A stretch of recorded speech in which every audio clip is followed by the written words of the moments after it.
Also his show.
I'm here for opening, maybe for closing, but we'll see.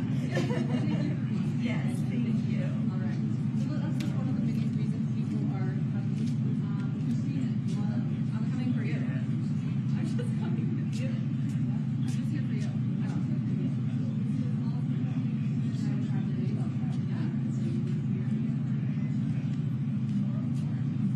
Just kidding. No, you want to see it? Yeah. And you're interested? Yeah. I did. Yeah. So, well, that's a great example. I will share a little bit of that. No, you can share how it is. Okay. So, do you want to share it? Okay. Like, why don't you share it? I wasn't trying.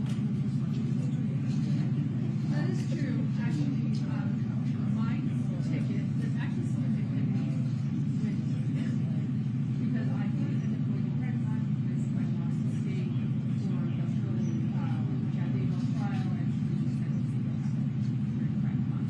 Christina was that hidden gem who was fighting that battle and Jadino trial. I'm online right now. Sorry. You need to come because you're my mom. Explain why. Okay. Well, the possibility. I put my voice and memo on record yesterday while we have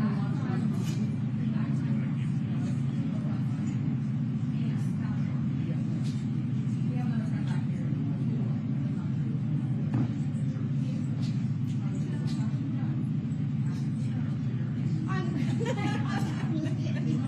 Bitch, come open the key and then we get in. There you go. I'm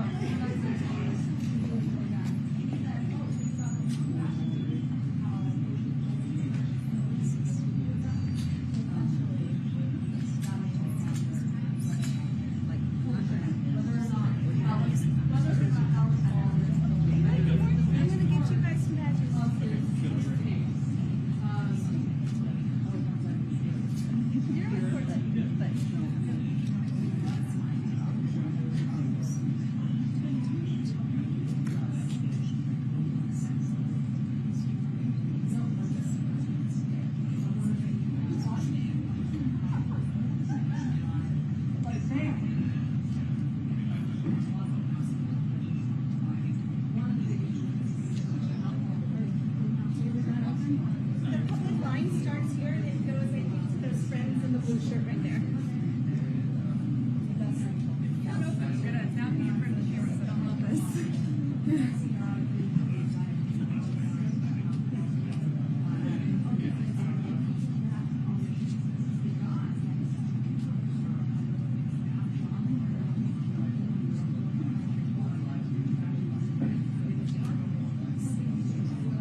the clock tower into it.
Today we know where to start.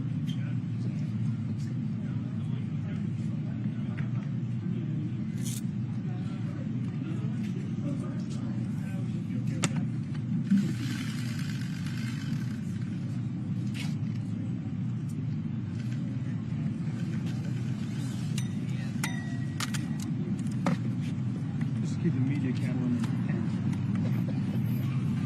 Keep us out of trouble.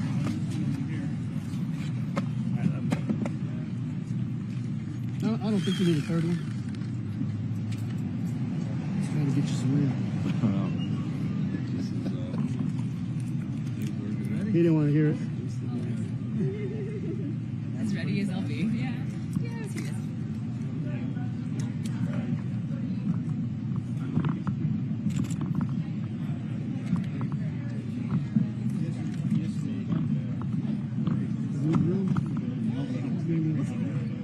By the time he gets to you, he'll move away from it.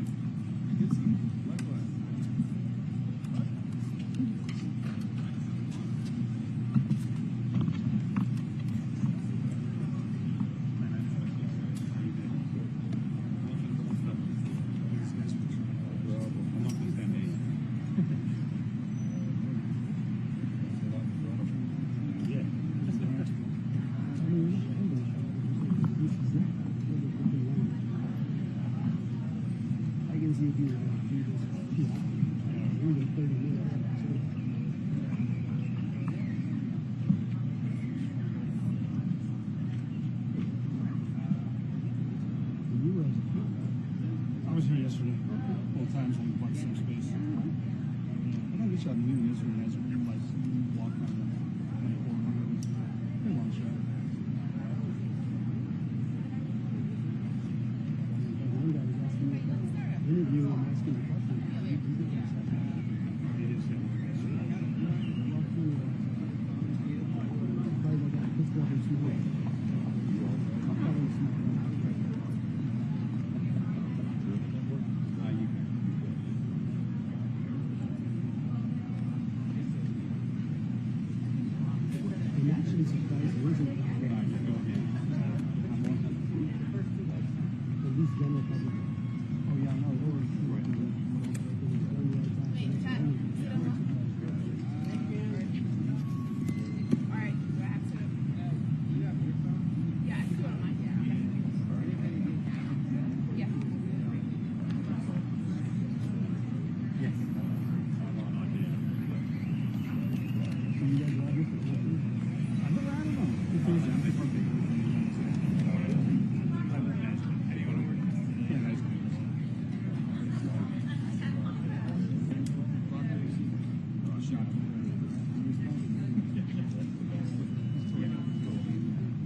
I really don't. I'm not sure. That's long.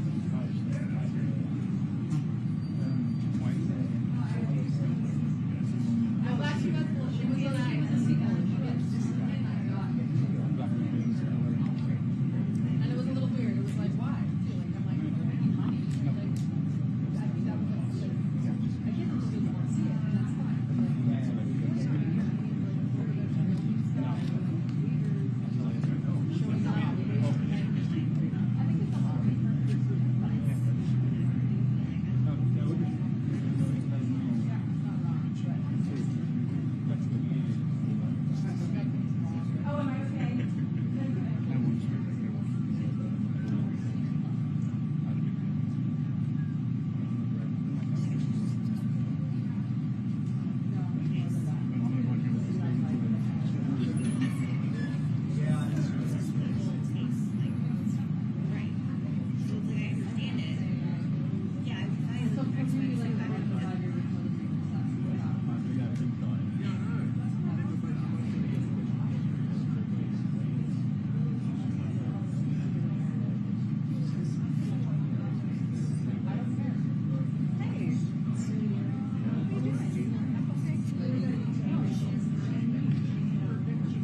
Baldwin, are you feeling confident in your arguments today?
through his attorneys have attacked him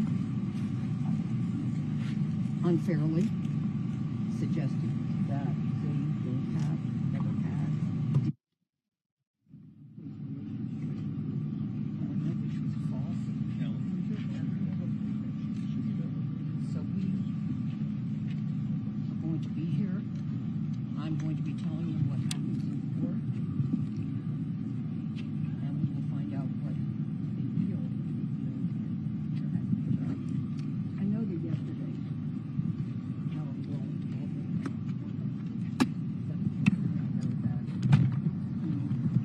he apparently signed up for a reality show. This is not a reality show. This is a trial for involuntary manslaughter of a young, talented cinematographer. She had a right to be safe on that set, as did every member of the crew. Now, I don't know whether Alec Baldwin yesterday decided to make holding his baby or his wife holding the baby and then apparently handing her to a nanny. Or maybe it was a producer for the reality show. I don't know. But all I can tell you is, it is, as I have said previously, cynical and potentially a calculated public relations move to make him feel more sympathetic or seem more sympathetic to the jury. Gloria, This is a child as well. This was Halyna's child, who no longer has a mother. This was the grandchild of Halyna's mother, Olga, and Anatoly. So let's not forget, this is a real case in Santa Fe, New Mexico, and it has to be taken seriously. And there's a report about if he goes to jail, he's going to film his reality show from jail. What do you think of that? I don't know what his plans are. I don't care what his plans are, except if he uses this trial and his children as part of a reality show, I think it's sick. just missed the beginning. I heard that you said you'd spoken to the family. How is Halyna's family feeling today? Well, they wish they could be here. They can't, so I'll be here. Olga traveled through 4 countries on the anniversary of Halyna's death. And she was there. And I was there with her at the gravesite at Hollywood Forever Cemetery. And it was just sad. Okay. Very, very sad. She can't get here again right now. The war is worse, as you know. There's bombing of a children's hospital in Kyiv. She's a nurse, by the way. The fact that this reality TV show is being filmed, how does that make Miss Hutchins' family feel? I actually haven't discussed the reality show with them. I don't want to add to the hurt that they feel. And they grieve every day for the loss of Halyna because they had a very close relationship with her. And you'll be communicating with them throughout the trial? I will be communicating with them. By the way, they don't speak English, but we have a lawyer on our team who speaks Ukrainian and Russian and will be translating for me. What would the family like to see? They want him to go to jail? They want to find the truth about what really happened.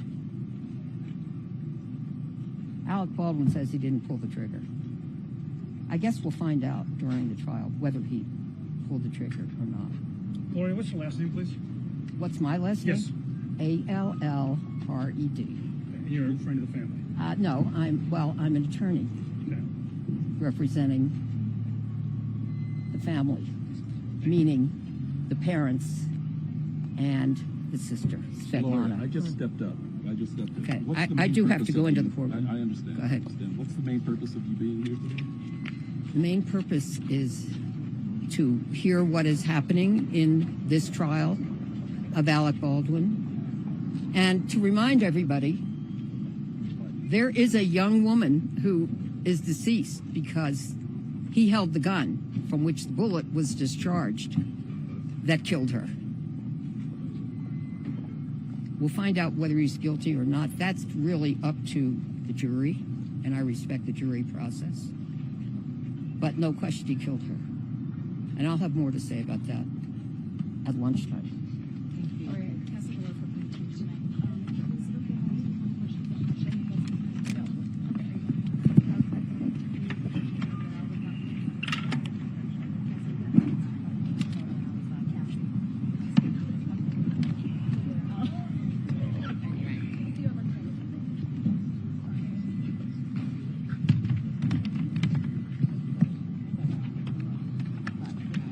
Oh man, you can never leave LA. I think she went to Right. It's It's fantastic. I feel her every 2 or 3 weeks.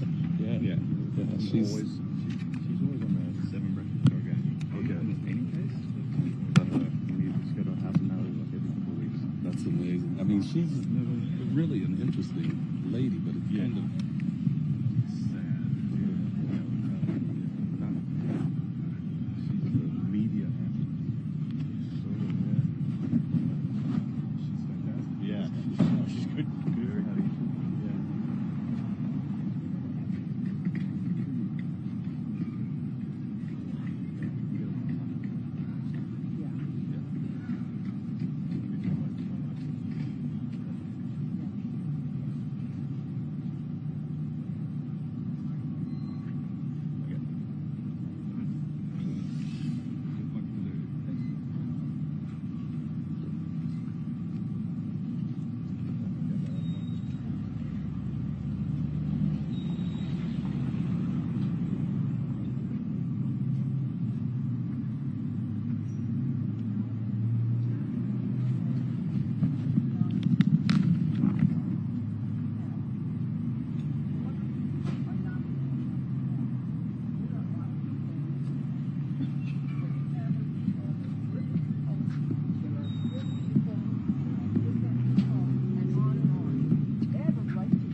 thank you. Hold up the Thank you. picture.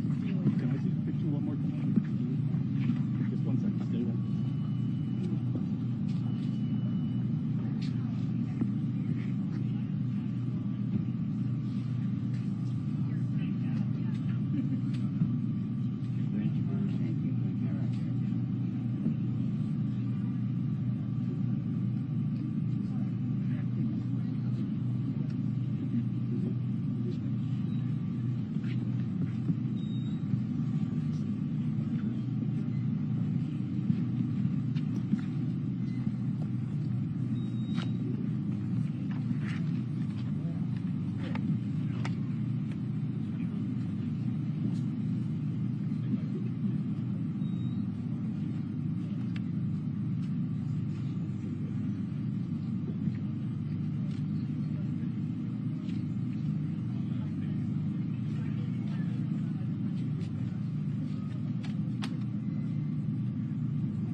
1 2 1 2 1 2 1 2 1 2 1 2.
The matter I'm calling is D101CR 2024-13, State of New Mexico versus Alexander Ray Baldwin.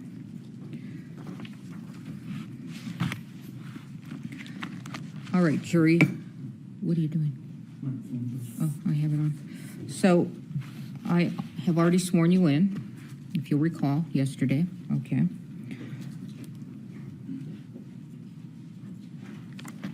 And now I'm going to explain some trial procedure. First of all, I want you to know this trial is being filmed, but you are not being filmed, and you will not be filmed at all throughout within the courtroom, okay? All right. So I'm going to, this is a criminal case, as you know. I'm going to reread the grand jury indictment. It's very formal, so we'll go with that. Count 1, involuntary manslaughter, negligent use of a firearm, in that on or about October 21, 2021, in Santa Fe County, New Mexico, State of New Mexico, at Bonanza Creek Ranch, located at 545 Bonanza Creek Road, Santa Fe, NM 87508. The above-named defendant did cause the death of Halyna Hutchins in the commission of negligent use of a firearm. Count 1 in the alternative, involuntary manslaughter, without due caution or circumspection, in that on or about October 21, 2021, in Santa Fe County, State of New Mexico, at Bonanza Creek Ranch, located at 545 Bonanza Creek Road, Santa Fe, New Mexico, 87507, the above-named defendant did cause the death of Halyna Hutchins by an act committed with the total disregard or indifference for the safety of others, and the act was such that an ordinary person would anticipate that death might occur under the circumstances. Again, Mr. Baldwin is presumed innocent. The burden is always on the state to prove guilt beyond a reasonable doubt. What I say now is the introduction of the case and the instructions.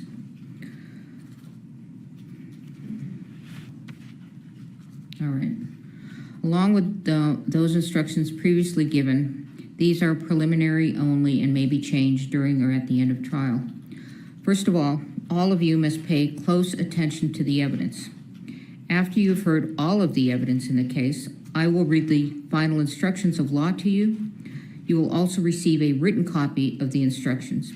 You must follow the final instructions in deciding this case. And just so you know, there's going to be no transcript available to you. Juries have asked me that, so I'm telling you up front, okay? Again, the trial is expected to last 8 days, Wednesday, Thursday, Friday of this week, Monday, Tuesday, Wednesday, Thursday, Friday of next week. That's the trial. That does not include your deliberation time. The usual hours of trial will be from 8:30 to 5, typically, with a half hour for lunch. No, an hour for lunch, and then a morning break and an afternoon break. Again, please report to the jury lounge no later than 8:30, unless we're instructing you otherwise for different reasons. But in your mind, you can always expect 8:30 to be here, okay? Do not come into the courtroom unless you are accompanied by my bailiff, Steve, okay? You may take water into the courtroom with you, and you can also take coffee or tea, or if you have a lid on your cup, okay? We stand up out of respect for you because you are the ultimate decision makers as to the facts in this particular case. So when you come into the courtroom, you can go ahead and be seated, and then we will take our seats. And again, it's important to hear. So please raise your hand at any time you can't hear. Don't be self-conscious about it. Don't wait until a couple of questions have been asked. You've got to, if you can't hear, you've got to shoot that hand up right away, okay? All right, this is a public proceeding, so people may go in and out. You may find yourself looking at who goes in and out, but after a while, you'll get used to it. But if there is anything that is distracting you from being able to listen and be involved in this case, please tell Steve immediately. He'll let me know, and I'll do my best to get rid of the distraction. As you know, the temperature we cannot control. All right, so sorry, we'll try to get the county in here if it plummets too high. I doubt it'll plummet too low.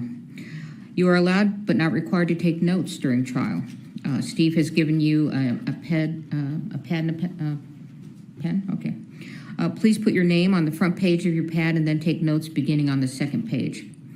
On breaks, follow Steve's instruction on whether to take the pad with you or whether to leave it on your chair. You don't have to worry about confidentiality. They'll be locked up at night, and when the trial is finished, they'll be shredded, okay? Don't let your notes take the place of your independent memory of the evidence. When taking notes, please do not forget to pay close attention to the trial. Listening and watching witnesses during their testimony will help you assess their appearance, behavior, memory, and whatever else bears on their credibility. Let's go through the order of trial for those that have not engaged in a criminal trial before. A criminal trial generally begins with the lawyers telling you what they expect the evidence to show. These statements and the statements made by the lawyers during the course of the trial can be of considerable assistance to you in understanding the evidence as it is presented at trial. Is there something distracting you, juror? No. I'm talking to the other one. Okay. Statements of the lawyers, however, are not themselves evidence. The evidence will be the testimony of the witnesses, exhibits, and any facts agreed to by the parties. After you have heard all of the evidence, I will give you final instructions on the law. The lawyers will argue the case, and then you will retire to the jury room to arrive at a verdict. It is my duty to decide what evidence you may consider. Your job is to find and determine the facts in this case, which you must do solely upon the evidence received here in court. It is the duty of a lawyer to object to questions, testimony, or exhibits the lawyer believes may not be proper, and you must not hold such objection against the objecting party. I will sustain objections if the question or evidence sought is improper for you to consider.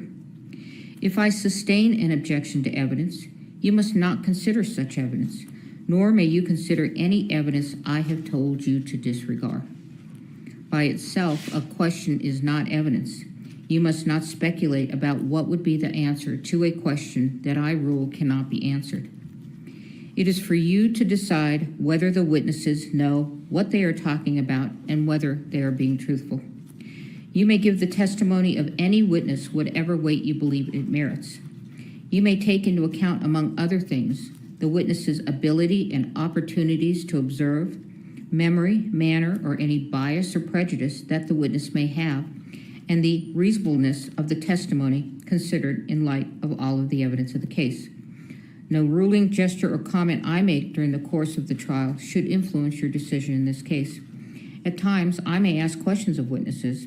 If I do, such questions do not in any way indicate my opinion about the facts or indicate the weight I feel you should give to the testimony of the witnesses. Questions by jurors. Ordinarily, the attorneys will develop all pertinent evidence. It is the exception rather than the rule that an individual juror will have an unanswered question after all of the evidence is presented. However, if you feel an important question has not been asked or answered, write it down on a piece of your notepaper and give it to Steve before the witness leaves the stand, okay? I will decide whether or when your question will be asked. Rules of evidence or other considerations apply to questions you submit and may prevent the question from being asked. If the question is not asked, please do not give it any further consideration, do not discuss it with the other jurors, and please do not hold it against either side that you did not get an answer. Conduct of jurors. Again, very important. You must decide the case solely upon the evidence received here in court. You must not consider anything you may have read or heard about the case outside the courtroom. During the trial and your deliberations, you must avoid news accounts of the trial, whether they be on radio, television, the internet, or in a newspaper or other written publication. You must not visit the scene of the incident on your own. You cannot make experiments with reference to the case, and in this day and age, you cannot Google or research any of the subject matter of this case. Until you retire to deliberate the case, you must not discuss this case or the evidence with anyone, including each other. Very important, as I said yesterday, when you go in that room, You don't talk about the case. You wait until you are a jury that is deliberating, okay? If an exhibit is admitted in evidence, you should examine it yourself and not talk about it with other jurors until you retire to deliberate. It is important that you keep an open mind and not decide any part of the case until the entire case has been completed and submitted to you. Your special responsibility as jurors demands that throughout this trial, you exercise your judgment impartially and without regard to any sympathy, bias, or prejudice. To minimize the risk of accidentally overhearing something that is not evidence in this case, please continue to wear your jurors' badges while in and around the courthouse. If someone happens to discuss the case in your presence, report that fact immediately to Steve. Although it is natural to visit with people you meet, please do not talk with any of the attorneys, parties, witnesses, or spectators, either in or out of the courtroom. If you meet in the hallways or elevators, there's nothing wrong with saying a good morning or a good afternoon, but your conversation should end there. If the attorneys, parties, and witnesses do not greet you outside of court or avoid riding in the same elevator with you, they are not being rude. They are just carefully observing this rule. All right, so we're going to begin the case. The case starts with opening statements. The state begins first because they have the burden of proof, and then the defendant. All right, go ahead, counsel. Judge, just one quick housekeeping matter while Ms. Johnson's getting set up. All right.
Thank you. Good morning. When someone plays make-believe with a real gun in a real-life workplace, and while playing make-believe with that gun violates the cardinal rules of firearm safety, people's lives are endangered, and someone could be killed. Ladies and gentlemen, that's what this case is about. It's simple, it's straightforward. The evidence will show that someone who played make-believe with a real gun and violated the cardinal rules of firearm safety is the defendant, Alexander Baldwin. You will hear over the course of the next few days that in the fall of 2021, a movie called Rust began filming at the Bonanza Creek Ranch just south of Santa Fe in Santa Fe County. You will learn that this movie was a Western with a lot of gun action. And while it was a movie set, it was a real-life workplace for many people. But you will hear this workplace was on a tight budget. And you will learn that some of the people who were hired to work at this workplace were very inexperienced. And one of those was the armorer a very young woman named Hannah Gutierrez Reed. You will hear testimony from crew members who worked on the set, who will tell you that to them, Ms. Gutierrez's inexperience was obvious. You will also learn that this workplace has some talented people. And one of those was the director of photography, a vibrant 42-year-old rising star named Halyna Hutchins. You will also learn that the director of this film was Joel Souza, another talented individual who cares deeply for his projects.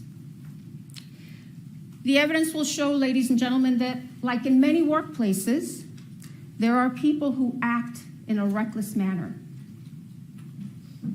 and place other individuals in danger and act without due regard for the safety of others. That, you will hear, was the defendant, Alec Baldwin, the lead actor on this film. You will learn that this movie began filming on or about October 6, 2021. But the defendant did not arrive on set to begin working until about October 13. And you will learn that prior to arriving on the set to work, he requested to be assigned the biggest gun available. So he was assigned this revolver, a replica of an 1873 single-action revolver manufactured by Pieta Firearms in Italy. You will hear from Alessandro Pieta, who will tell you he manufactured this gun.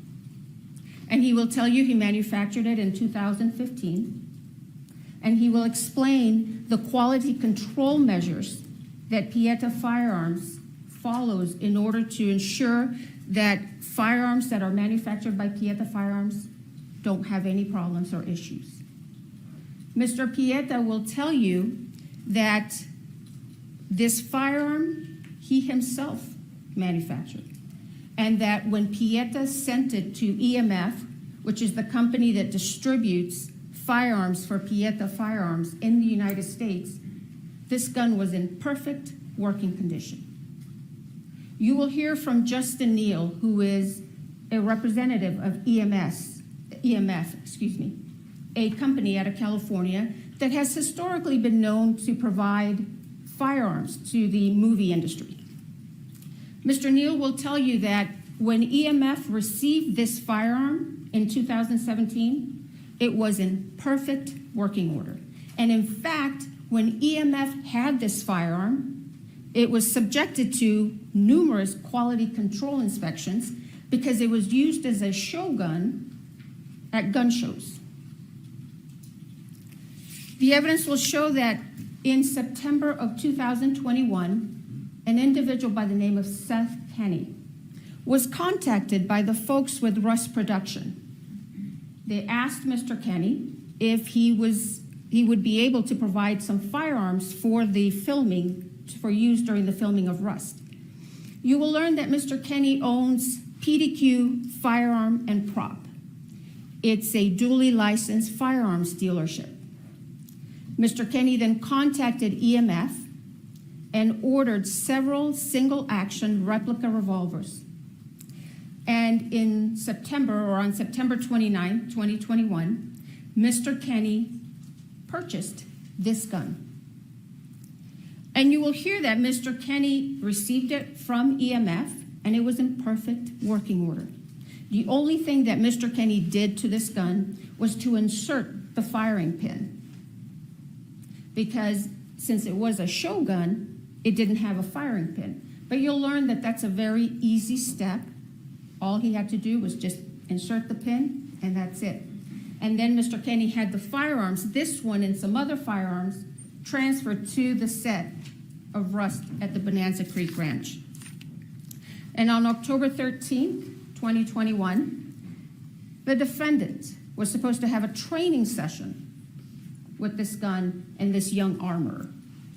But you will see that during this training session, the defendant had somebody or a couple of people filming him while he's running around shooting this gun. You will learn, ladies and gentlemen, or you'll hear during this trial the use of the words prop gun. And you'll learn a prop gun is this real gun. It's not a toy. It's not made of rubber.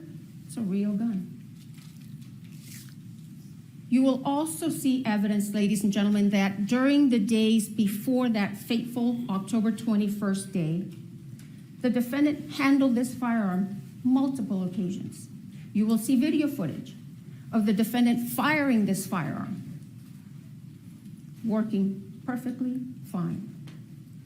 But you'll see evidence, ladies and gentlemen, that each time the defendant handled this firearm, he did not do a safety check with that inexperienced armorer.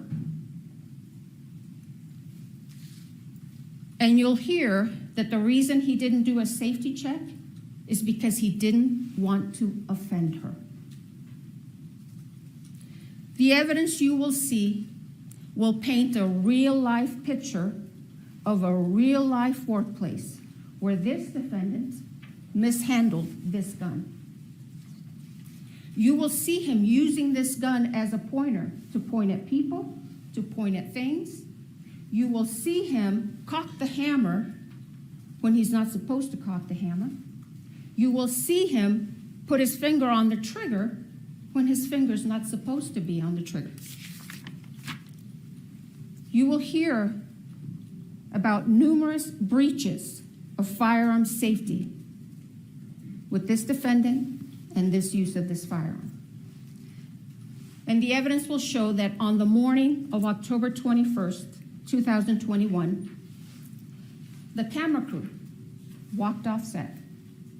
And you will learn that one of the reasons that camera crew walked out is because they were concerned over safety breaches with the use of firearms. The evidence will show that the morning of October 21st started out a couple of hours behind.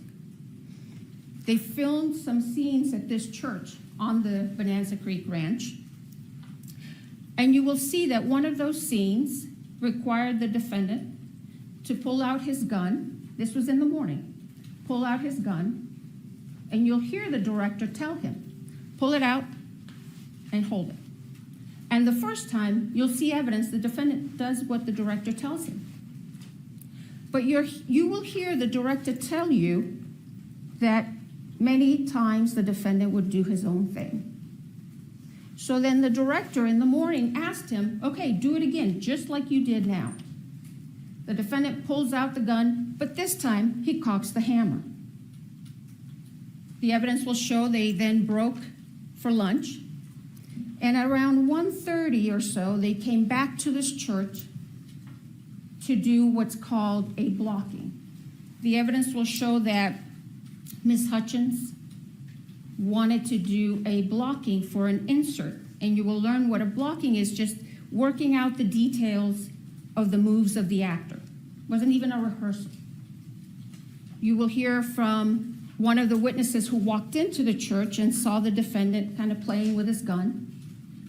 And then you will see evidence or hear evidence that Ms. Hutchins and Mr. Souza were talking to the defendant about doing this insert. And the insert was just supposed to be from here to here, and it was supposed to be of the defendant just slowly taking his gun out of his holster, and just holding it at an angle. The evidence will show that someone asked the armorer to bring the defendant's gun to him, and she did. She brought it into the church, showed it to David Halls, who you will learn was the first assistant director. The gun was empty. Ms. Gutierrez then handed the gun to the defendant. But then you will hear that Ms. Gutierrez was given the gun back, and she took it and loaded it with dummy rounds. And what you will learn is that dummy rounds are inert rounds. They look like real rounds, but they are very easy to tell that they are not because they'll rattle. Ms. Gutierrez then went back to the church, showed the revolver to the first assistant director very fast. They only checked about 3 rounds, very quick. And they missed 1 round. You will learn that one of the rounds in that revolver was a real round. And the evidence will show that Ms. Gutierrez then handed the gun to the defendant. And what you will learn is that once again, the defendant failed to do a gun check or a safety check with this armor. So he takes the firearm, puts it in his holster. Then Ms. Hutchins and Mr. Souza were doing this blocking. And the evidence will show, ladies and gentlemen, that the defendant, again, did his own thing. You will hear from an individual by the name of Kent Jorgensen. Mr. Jorgensen will tell you that he's been involved in drafting and revising movie set safety rules. You will learn that these movie set safety rules require actors, like the defendant, to treat every firearm as though it's loaded, to never point a firearm at another person, and to never put your finger on the trigger unless you're prepared to shoot or to destroy whatever's in front of you.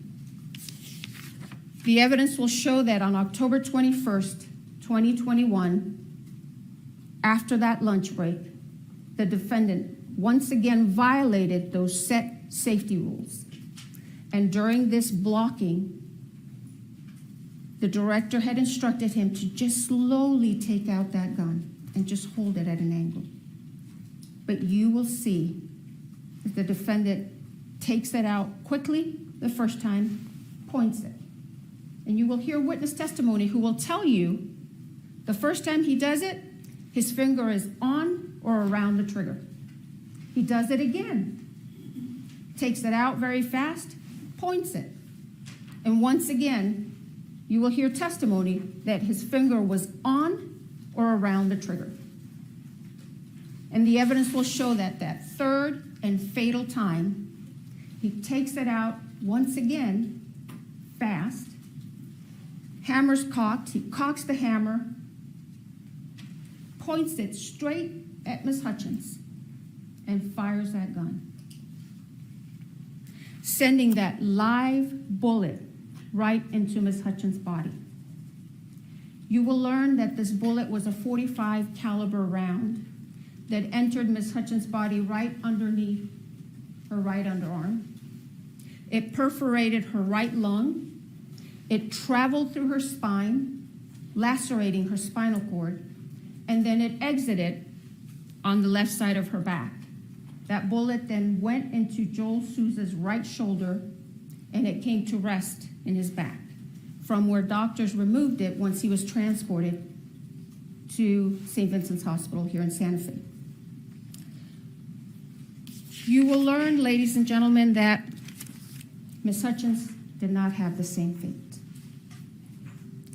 You will see the aftermath of the shooting, and you will see medics frantically working to save Ms. Hutchins, to stabilize her, to transport her, to airlift her to UNM Hospital. But the damage from that bullet was too much. Ms. Hutchins succumbed to her injuries and bled to death. The evidence will show that meanwhile, after the shooting, the defendant began to claim he didn't pull the trigger. The evidence will show, ladies and gentlemen, that's not possible. You will hear from Mr. Pieta himself, who will tell you that gun will not discharge without a pull of the trigger. You will hear from firearms experts who will tell you that gun will not discharge without a pull of that trigger. The evidence will show that law enforcement officials arrived at the scene on October 21st after the shooting and immediately took this gun into their custody. Then later, they asked the FBI for assistance in processing this gun for forensics and examination. You will learn that the gun and some ammunition that was taken from the set and from PDQ arms were sent to the FBI for analysis. You will learn that the gun first went to the DNA section of the lab, where a DNA analyst found the defendant's DNA on this gun. And then the gun was transferred to the firearms and tool mark section of the lab, where a firearms examiner examined this gun very carefully and closely. Bryce Ziegler, who is the firearms examiner for the FBI, will tell you that when he received this firearm, he first examined it. He didn't see any defects, didn't see any modifications. He tried and he checked the hammer in the 3 different positions, cocking positions. He checked the quarter cock position, fine. Checked the half cock position, fine. Checked the full cock position, fine. And when he held it in the full cock position, you will hear that hammer held until he pulled the trigger. You will also hear that Mr. Ziegler test fired this gun 12 different times. And each time, that gun fired as it was designed. Each time, when he pulled that trigger, it fired. And he will tell you that not once did this gun malfunction or discharge on its own. Now, the evidence will show that because the defendant had been claiming that he didn't pull the trigger, Mr. Ziegler suggested one last test to the Sheriff's Department. Mr. Ziegler told the Sheriff's Department that he could do what's called an accidental discharge test. He obtained authorization to do this test, and you will hear that he left that test for last because that test could potentially damage the gun. Mr. Ziegler went forward after he received this authorization and conducted the accidental discharge test. And you will hear, ladies and gentlemen, that during that test, a couple of the internal components of this firearm damaged. You will hear that the trigger sear and the full cock hammer notch were damaged during the accidental discharge testing. The evidence will show, however, that before this accidental discharge testing by the FBI, this gun functioned and worked perfectly fine. You'll see the video footage of the multiple occasions during which the defendant used this firearm on the set, and each time he fired it, it was working just fine. And in fact, you'll hear evidence that the defendant himself admitted in December of 2021 that this gun didn't have any mechanical problems. You will hear from the 2 of the country's leading experts on firearms forensics, Michael Haig and Lucien Haig. And they will tell you that they examined the revolver and the damaged pieces extensively. They will tell you that the damage to the full cock trigger notch is consistent with the accidental discharge testing that was conducted by the FBI.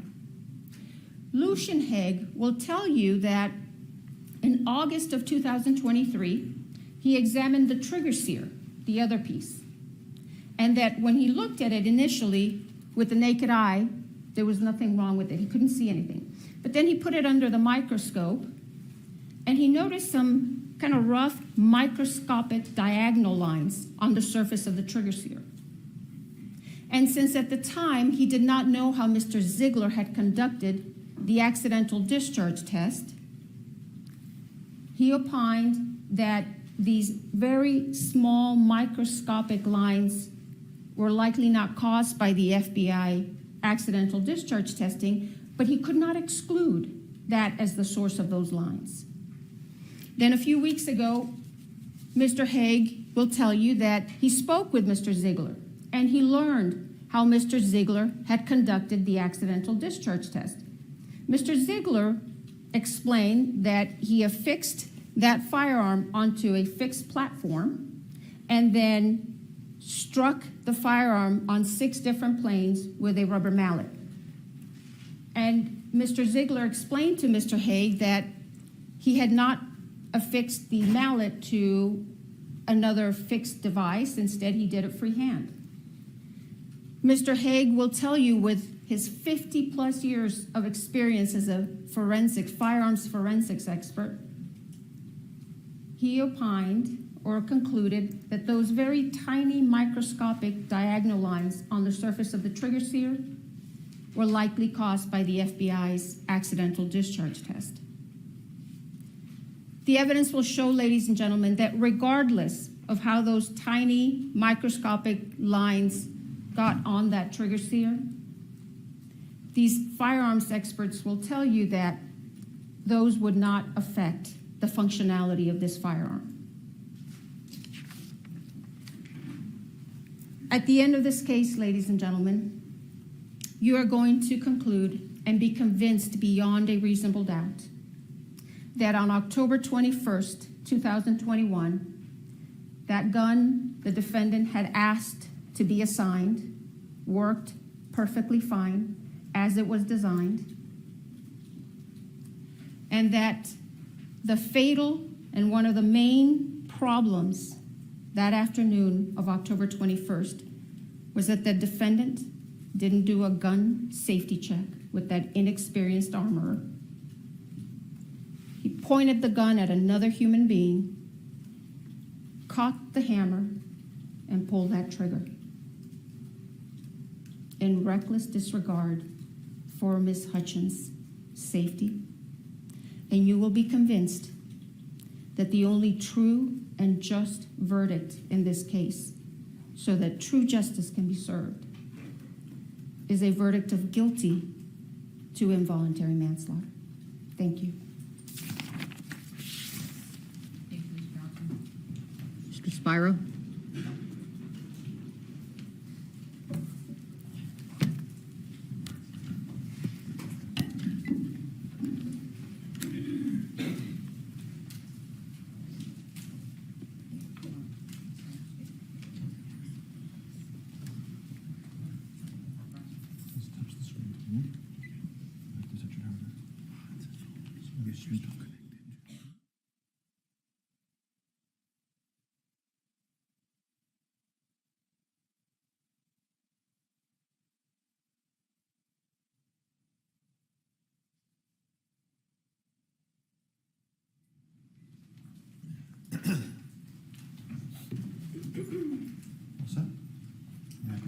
Thank you, Your Honor. Good morning. This was an unspeakable tragedy, but Alec Baldwin committed no crime. He was an actor acting, playing the role of Harlan Rust. An actor playing a character can act in ways that are lethal, that just aren't lethal on a movie set. These cardinal rules, they're not cardinal rules on a movie set. And I don't have to tell you much more about this because you've all seen gunfights in movies. And the reason that can happen is because safety is ensured before the actor. On this movie set, there were people responsible for ensuring the safety of the set and the firearm. Those people failed in their duties, but Alec Baldwin committed no crime. The most critical issue in this case is how a real bullet got on a movie set. The evidence will show that real bullets are never supposed to be on movie sets. Movie sets use dummies and blanks. Movie sets use dummies, fake inert bullets that look like real bullets, they don't go bang, for when you want a close-up of the gun. You can't tell them apart from live bullets by looking at them, which is why live bullets can be nowhere near a movie set. And if the director wants a shot of the gun going, bang, poof, there's blanks that they can use. And those blanks look nothing like real bullets. And they are used for those shooting scenes. And, they'll play these videos that they described of Alec's, firearm in the movie going bang, poof. And people are conditioned to seeing people firing weapons and thinking, that's a dangerous act, that's a dangerous act. And they will play those videos and give you that image to try to tarnish him in your eyes. But that's not what happened here. On this set, there was a real bullet, something that should never be on a movie set, something which has nothing to do with making a movie. And you will hear no evidence, not one word, that Alec Baldwin had anything to do with that real bullet being brought onto that set. The second critical issue in this case is, why did a real bullet get loaded into a prop movie gun? It is undisputed that the bullet was loaded into the gun by the armorer, the person on set whose responsibility it was to ensure the gun was safe. And so picture that moment of the armorer placing a live bullet into that firearm. You know, you hear the prosecutor say, you know, he did this or he performed in a certain way. He picked out the biggest gun as his prop. It's to tarnish him in your eyes. You will hear no evidence whatsoever. No evidence that anything Mr. Baldwin did, that something he did in that moment, that horrible moment when she put that bullet in that gun, none of it had anything to do with Alec Baldwin. And finally, the first assistant director's job, the head of safety, Dave Halls, checks it before it goes to the actor. And he will tell you he made a tragic mistake. He failed to detect a live bullet. And Alec Baldwin had nothing to do with that either. So all this evidence that the prosecutor just outlined, all of it, has nothing to do with these critical issues. Nothing. Which leads us to this. The evidence will show that on a movie set, safety has to occur before the gun is placed in the actor's hands.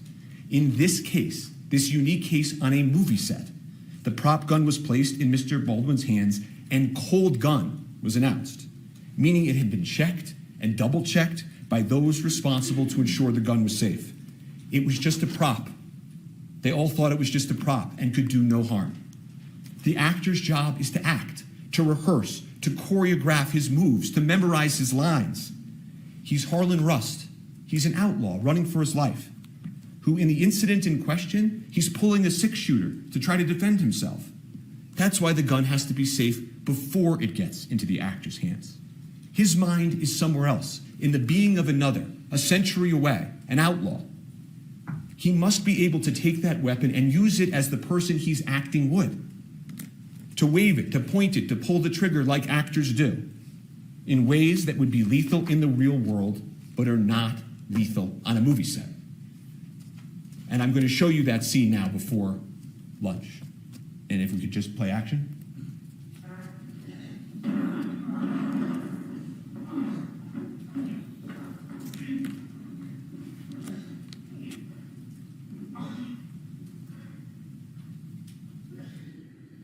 I'm gonna go find some help. I don't need no damn help. You're gonna die if I don't. He's wounded on the run. Can play again? Continue.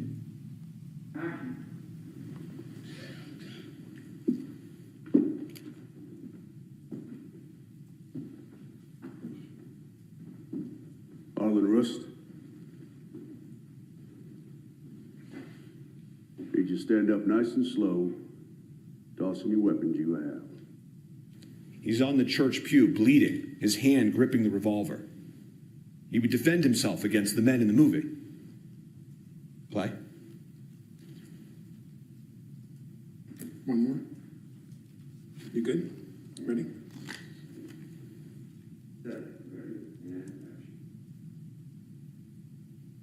Harlan Rust. Did you get up nice and slow, tossing the weapons you have?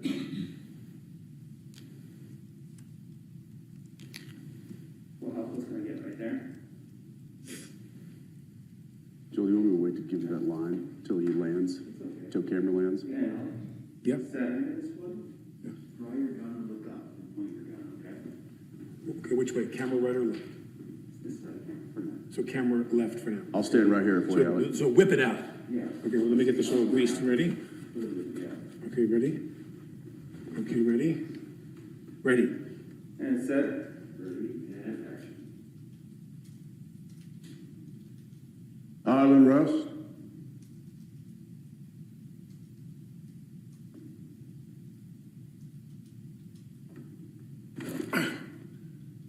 Do one more just like that. You got one more? Yeah. They want him to do it again. There's no danger. They want him to do it again.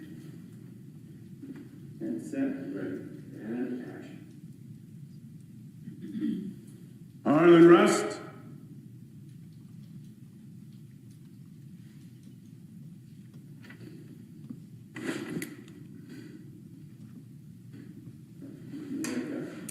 Nice.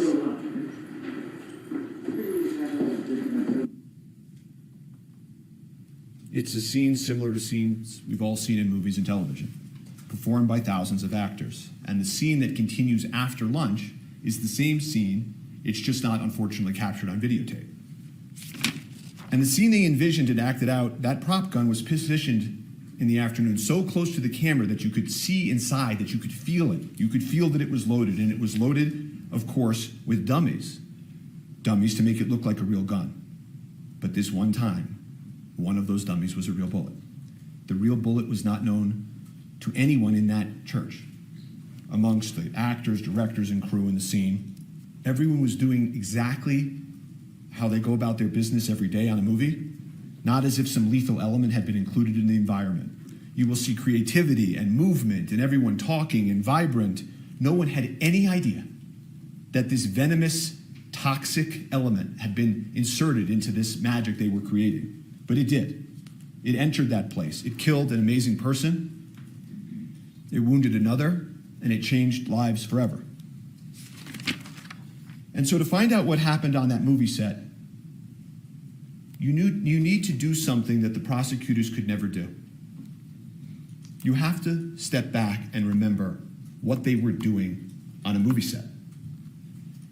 What were Halyna Hutchins, the cinematographer, Joel Souza, the director, and Alec Baldwin, the actor, doing on Bonanza Creek Ranch? You know, movies and magic have always been closely associated. The first people that made movies were magicians. And this imagination that happens in movies, you know, King Kong, he can stand above a city, and Superman can fly, horses and snakes and gun battles. For this to all work, for cinematography, what Halyna did to work, for acting to work, you have to be so close to the barrier of real and imagined that the viewer feels that they're there, that it's real. The viewer can't see strings from the stuntman. The stuntman must leap. The snake must hiss. And guns happen in movies all over this country for many decades. Bang, bang. You've all seen it. Guns have been an element of theater and film and television since the earliest of times. Depictions of war and combat, Spartacus, it stirs audiences because it feels real. Later films, Platoon, Apocalypse Now, they showed the unvarnished realities of war.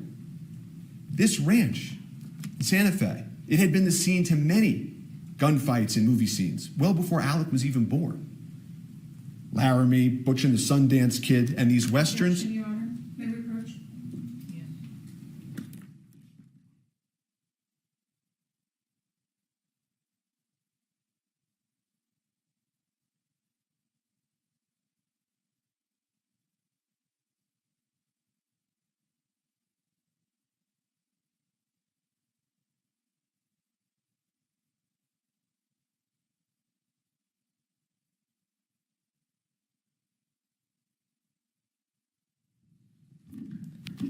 The evidence will show that guns are in movies because movies are about people's lives and guns are in people's lives. So let's talk about the evidence and how the lethal bullet got there. How did this happen and how did it unfold? The evidence will be the following. Everybody on a movie set has a role. The armorer armors, the director directs, the actor acts. They work in harmony, but they have a division of responsibility. Safety being important has the first assistant director, whose name is Dave Halls, above the armorer and sort of the safety of the set. And on that day in question, the cast and the creative directors and crew in the church, it's a fake church, their actors are not in their normal clothes, it's costumes, there's debris falling from the ceiling, it's fake debris, and they yell out "cold gun." And that is an important term you're going to learn in this case. It means that the gun is cold. No one need worry.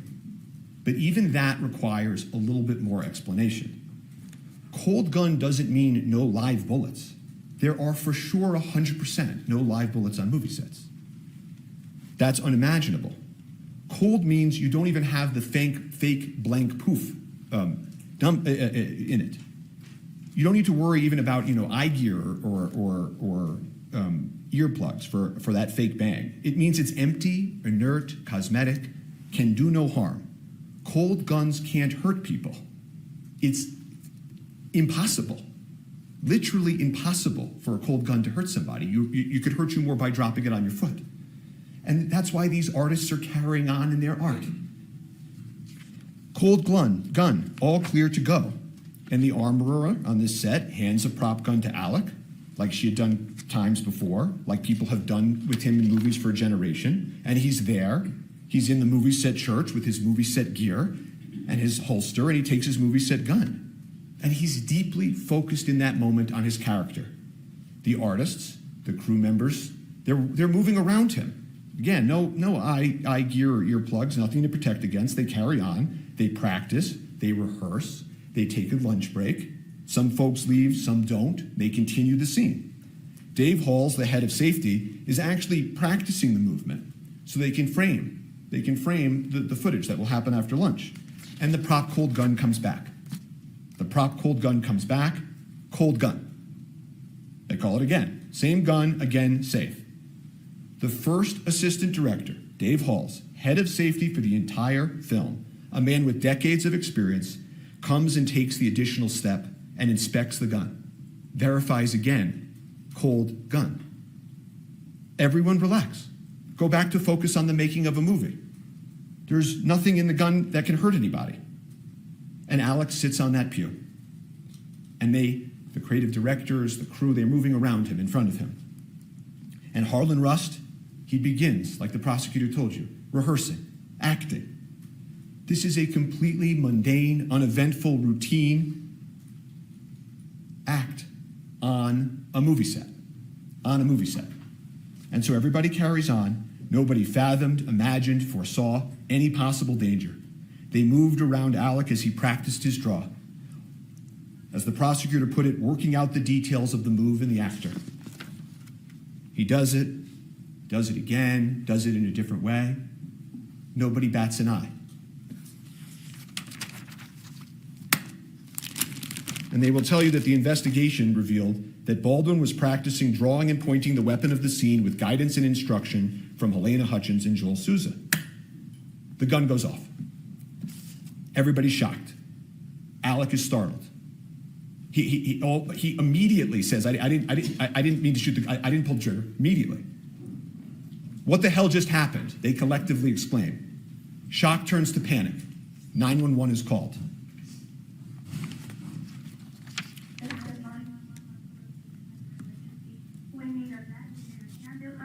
Out at Bonanza Creek Ranch right now. We've had 2 people shot on a movie set accidentally. You said someone was shot? 2 people accidentally with gunshots as on movie set, Bonanza Creek Ranch. Okay, Send it. I'll connect you with medical dispatcher. Don't need that. San Jose Fire and EMS, what's the location of the emergency? No, Bonanza Creek Ranch has had 2 people accidentally shot on a movie set by a prop gun. We need help immediately. Okay. This fucking AD that yelled at me at lunch because asking about revisions. This motherfucker. Did you see him lean over my table and yell at me? He's got the guns. He's responsible for what happened in the now, Mimi? No. I'm a strip supervisor. How many people are injured? 2 that I know of. I was sitting, we were rehearsing, and it went off, and I ran out. Accidentally shot on a movie set with a prop gun. The fucking AD, it was his responsibility. Not a word about Alec Baldwin. While they're en route, police, EMS, the cast and crew are outside, trying to figure out what happened, frantic, talking to those responsible for the prop and its safety. The armorer is yelling, sorry. Halls, the first assistant director, is panicked. The prop master, Sarah Zachary, I don't know exactly where she is at that point, but they check the gun feverishly. They take the ammo out of the gun. They look at it, what the heck happened? They go back to the prop cart that houses the ammo. They're touching the gun and manipulating the gun, emptying it, They go and move some stuff off the prop cart, trying to figure it out. Sarah Zachary, the head of props, will tell you she threw some stuff out. And eventually, of course, EMS and police arrive pretty soon thereafter. And Halyna Hutchins and Joel Souza, the director, are transported to the hospital where Halyna tragically passes away. And I'm not going to be asking questions about her condition after she was wounded or the medical interventions that followed. Her injuries, the efforts to revive her, are not in dispute in this case. The evidence will be there. The prosecutor may present some of these emotionally charged images, but we're not going to be asking questions about that, and it's not an issue in dispute in this case. You jurors are allowed to ask yourselves whether or not that should be the focus or the focus should be the evidence. So police enter the scene. They have lapel cameras. Thank God they have lapel cameras. You want to see what happens? The evidence will show you can play the videotape. Want to see if they take the right gun? Play the videotape. Want to make sure what the people said or did they're remembering correctly? Play the videotape. And so they immediately recover the prop gun and they secure it. That's off to the side. And the reason that you preserve things in the moment is so that you know what existed in the moment, the evidence in the moment, the people and the witnesses and what they said in the moment. These folks, the members of Rust, they'd never been through anything like this before. That is why what they originally said matters so much in this case. If you remember anything I say today as the evidence proceeds, remember that. Look at the evidence of what the people of Rust said and did that day. Life changes, memories change, there are human motivations, internal pressure, external pressure. That's why preservation is so important. So the police continue. In terms of the prop cart and the prop ammo that's on the cart, it's manipulated, altered, kind of messy. At this accidental shooting on a movie set, the police begin to make some mistakes. No one had ever investigated a prop gun on a movie set before. They recover the prop gun, but they don't wear gloves. They don't have the prop cart inside the crime scene. Someone moves it onto the crime scene. People start touching it and showing, okay, this is a dummy, this is a blank. And then they make another mistake that matters in this case with some more significance, which is that they don't secure the prop truck that houses the cart. See, that cart that they roll off comes from a truck where all of the ammunition, all of the firearms are, and that's where they're stored. They don't secure the prop truck for several days. And then the prop house that supplies the truck, that supplies the cart, they don't secure for over a month. A lot of mistakes. They had never investigated a case in a movie set. But they had the prop gun. That was key. And so they needed to figure out where the live bullet came from. They had the shell casing, Starline brass. That's the sort of make. You'll hear that phrase, Starline brass. And the police were right to focus on that. That was the lethal element. And so they work outward. Makes good enough sense. Folks around the ammo and the gun to be interviewed at the precinct. The armorer at the precinct. She loaded the live bullet. Halls, head of safety, he double-checked. And Alec walks up to the police. You'll see this early today. And he says, I'm here, whatever you want to do, whatever you need me to do, just tell me where to go. And Sarah Zachary, the prop master who threw out the stuff at the cart, they missed her that night to bring to the precinct. But the rest of them at the precinct. And thankfully, we have the lapel cameras. And then they cleared the gun outside after his request, and I witnessed them clear it and saw the bullets. Okay. So only one was, the one that was missing, the one that fired, we don't know, but all the other ones were proper. I can pause this. I can turn this off. Move on.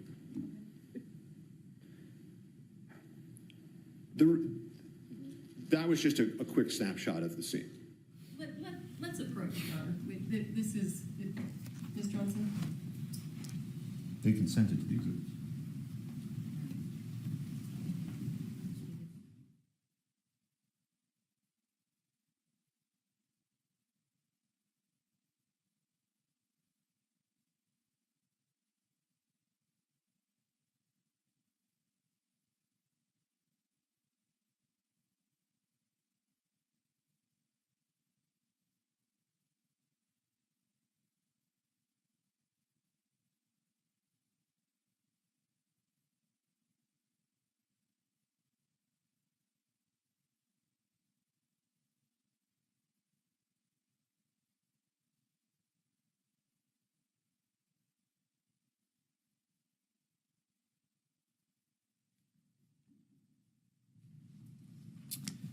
the remaining witnesses from inside the church are interviewed on the scene. They're interviewed with lapel cameras. They're interviewed by the lead detective, Detective Cano. And those witnesses, some of them will come in here and testify. And not a single one of them will tell you anything different than what I'm about to tell you about the evidence. The gun was double-checked, verified it was a cold gun, not an actor's responsibility to check. Safety was ensured before. Alec was doing his practicing, his rehearsing, his movements. People manipulate and point guns on movie sets. The gun went off during the rehearsal. No one saw him intentionally pull the trigger. It was obviously a tragic accident, but Alec committed no homicide. Alec took the gun from those charged with its safety. He did not tamper with it. He did not load it himself. He did not leave it unattended. It completed his costume and his character. It was an actor handling a prop and integrating it into the character of Harlan Rust. There was a dedicated professional there, off camera, whose sole sacred responsibility was that prop safety. And Dave Halls, the head of safety, was there by her side. Everyone relied on them. And it was tragic that they let them down. He was just acting as he has done for generations, and it was the safety apparatus that failed them all. So law enforcement continues. They need to find the live bullet. That was the lethal element. So they, led by Detective Cano, execute a search warrant on the church. And that's what law enforcement does. They immediately go to a judge. They say, this is what we need to do. They go into the church urgently before anything can be altered. They're confirming it was an accident, not a crime in the church. They search for guns and ammunition, videos and photos. There was no further answer in the church. They had the prop gun. They had all those witnesses secured. Their statements are clear. Alec had committed no crime, but the bullet was a mystery. And so they focus on the bullet, the critical, lethal bullet, and how did it enter the movie set. So they had the prop cart, and then they go do the warrant on the prop truck. And so at that point, and I'm going to put up a photo so that you can see who some of these individuals are, they're trying to figure out when they go to the truck, what is the source of the lethal bullet? And so they execute a warrant on the truck approximately a week later. The Seth Kenny that you heard about in the prosecutor's opening, the supplier for the set, he's there. Sarah Zachary, the prop master, she's there. And they walk through what's inside of the prop truck with law enforcement. But there's no answer to the lethal bullet. And you know, this case then takes on, all this pressure. The media begins swirling. Where is the lethal bullet? How did it get on that movie set? And what about that actor, Alec Baldwin, who had nothing to do with why the bullet got on the movie set? And so police and prosecutors, they work hand in hand, meeting after meeting, trying to find the lethal bullet, meeting with Seth Kenny, meeting with Sarah Zachary, the prop master, the supplier. Where is it? And about a month after the incident, Sarah Zachary finally sits down with law enforcement to answer some questions. And she explains to them that she threw away some stuff. She disposed of some stuff. And the prosecutors and police keep meeting, swirling media, and then at that point, they go to the last step, right? We've done the cart, we've gone to the truck, we met with Sarah Zachary, and they go execute a search warrant on, as the prosecutor told you, PDQ, the prop house. And again, Seth Kenny's there to greet them, let them in, and they don't find the lethal bullet. They never did. They never did. And as things roll into police and prosecutors, cell phones and photos and forensics, looking for this shiny object, they found another shiny object. Instead of trying to find the source of the lethal bullet, they focused on Mr. Baldwin. But Mr. Baldwin was like every other actor. He goes bang bang in movies. He's told when guns are cold or not. He rehearses and acts as his character. Safety proceeds before the actor. Once the actor has the prop gun, he can handle it however a person he's acting as would. A properly cleared gun can't hurt anybody. And so they told you about some of the things that Alex said in the statements that they will take or picked out a few lines from. But he won't tell you anything different, that he took a gun loaded and cleared by the armor and the AD. He made motions with the gun as he was rehearsing. He didn't intentionally pull the trigger. The gun just went off. And he does say, I didn't have a problem with the gun before. And this idea, that they said that he didn't want to check because he would offend them, in this moment, he's been doing this for 40 years, the evidence will show. And he has habits, and there are also SAG guidelines that tell actors what to do and what not to do. And the SAG guidelines don't tell actors to check the gun. You will see them. That's not the actor's role. And so I guess the point that they're trying to make is that why in this specific moment he doesn't break his habit of 40 years and check it differently and sort of insult them this one time. If he had done that and started playing with the gun in that way, they'd be saying, arrogant actor, why is he doing that? So they will play these statements, Alec's statements. You're going to hear a man in shock and grief, a father, an artist, worried about his family. You hear he's, on one of the calls, he's going to meet with the decedent's family, the Hutchins family, and he's upset about that. He will talk to law enforcement. He will call them. He doesn't need a lawyer. He didn't commit a crime. He will call them and offer to meet and speak over and over again. And ask anyone in the acting world. Actors know. Actors rely on armorers and point guns and shoot guns. The Armorers Act, what they did is clear and proven. The head of safety, you will learn, took responsibility for his verification failure. But Alec committed no homicide. So law enforcement didn't have a homicide case against Alec Baldwin, but they changed the question. You heard the prosecutor tell you about this. Did he pull the trigger? Did he pull the trigger? Did he intentionally pull the trigger? And if he did, of course, that would only make his statement incorrect, right? That would mean he would have misspoke, been incorrect. And I want to stop for a moment and just tell you, because you're going to hear a lot of testimony, expert testimony like the prosecutor told you, about the gun functioning imperfectly.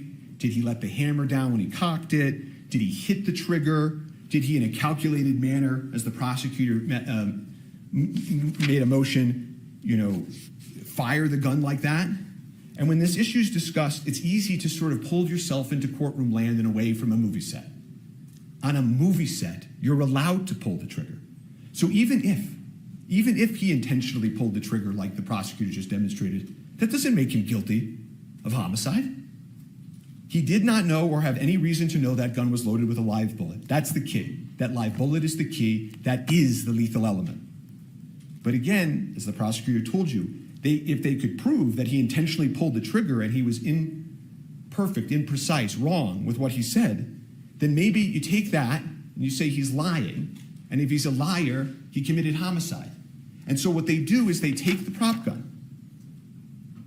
They're blinded by the shine. They're blinded by trying to disprove Alec. They take it and they order a destructive test on the firearm.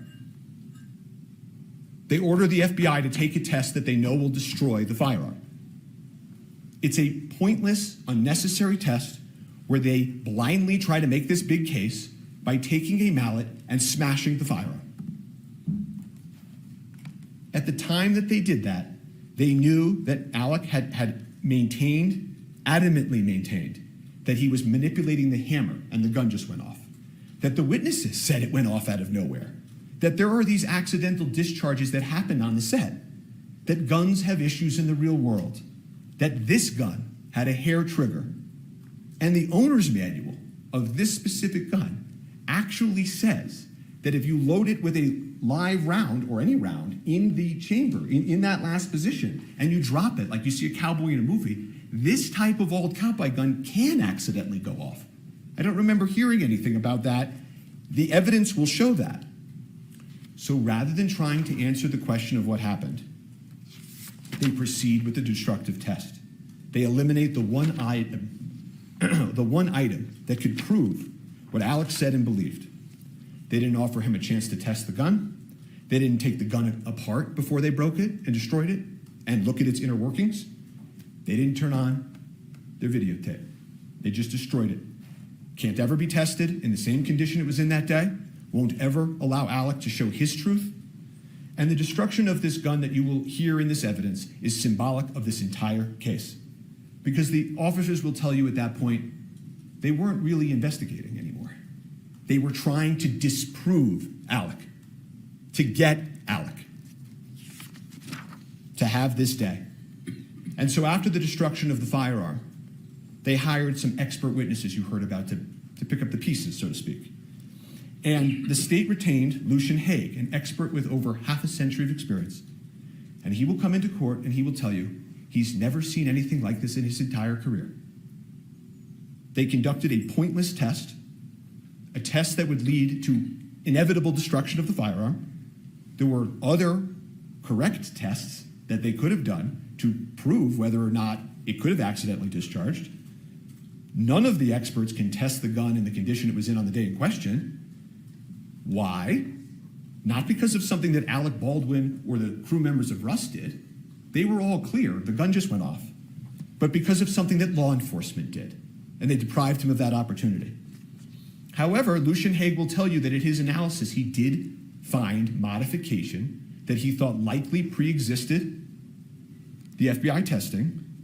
And what that modification means and how it impacted the gun is hard to perfectly know, of course.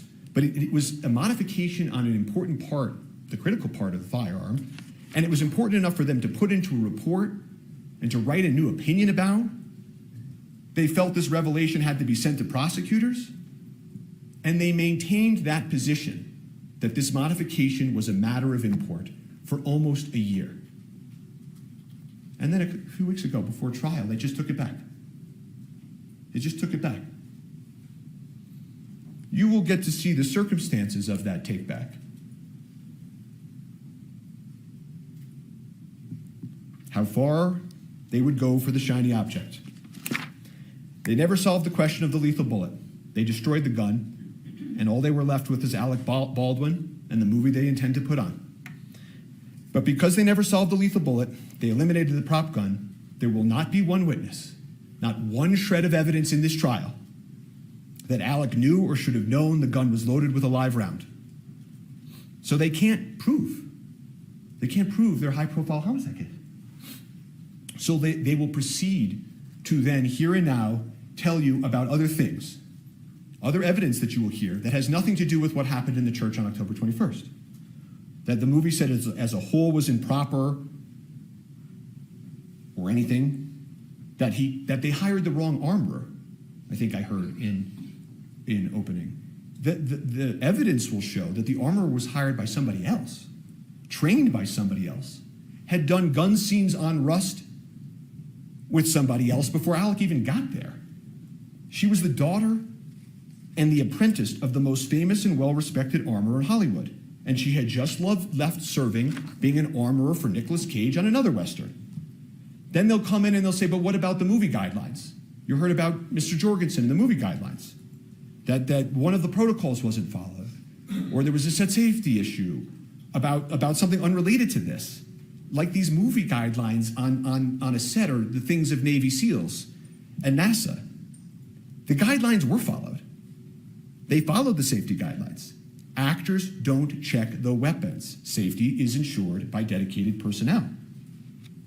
So they will say, but there had been accidental discharges on the set, that guns had fired accidentally prior, not related to Alec, by the way. But again, that's the people we looked at. Hannah Gutierrez-Reed's fault, Sandra Zachary's fault perhaps, Dave Hall's faults, workplace issues. Some of them will end up, and you will hear the witnesses in this case, many of them have brought civil lawsuits. And you'll hear that, in those civil lawsuits, they're presenting evidence to try to meet a burden, not a criminal beyond a reasonable doubt homicide trial burden, but they're going to try to prove their cases in civil courts. And that's where faults and accidents are, at worst, 99% worked out. Not here.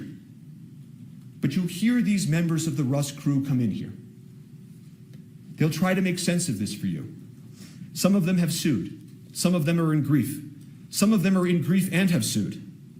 And part of this grief they feel, that everybody feels, is understandable. And what they will do is they will tell you, if only we had had a second armorer. One of them will say, if only Dave Halls had checked better. If only the camera hadn't been right there and Ms. Hutchins wasn't leaning over the camera If only I myself did this. If only Alec did that. This is natural, their testimony. It's part of the human condition. It's part of grief. Objection, Your Honor. None of them knew. Yes.